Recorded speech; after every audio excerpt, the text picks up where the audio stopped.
Neil deGrasse Tyson must have binge-watched Game of Thrones because he cannot stop talking about the series on Twitter, including weighing in on the most pertinent scientific question of our time: do Game of Thrones dragons make sense? Turns out, they're not nearly as far-fetched as White's use of chains. In a series of tweets, Tyson chatted about the biophysics of Game of Thrones dragons, focusing on their body type and wingspan. According to Tyson, the dragon wingspans are sensibly large enough to carry the body weight needed for a flight. He contrasted this to Renaissance cherubs, which have tiny feathered wings completely insufficient to hold an angel child. He also loved how they forfeited their forelimbs to make wings, like birds and bats, similar to what creatures in Lord of the Rings did.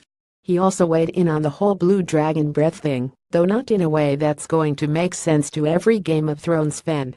Tyson believes that the dragon was breathing blue fire, which, if you take thermal physics into account, would burn 3 times hotter than normal dragon breath. However, there are also those who think Viserion was actually breathing ice, and that he didn't melt the wall so much as overpower it with magic.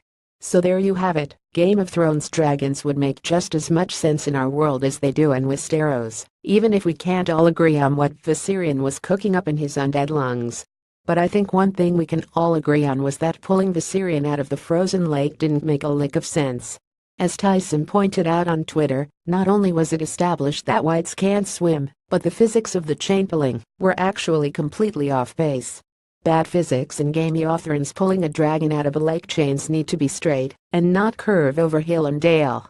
pic.twitter.cnmvijliudz3l Neil deGrasse Tyson at Neil Tyson September 24, 2017 Screen Crush. More Game of Thrones posts.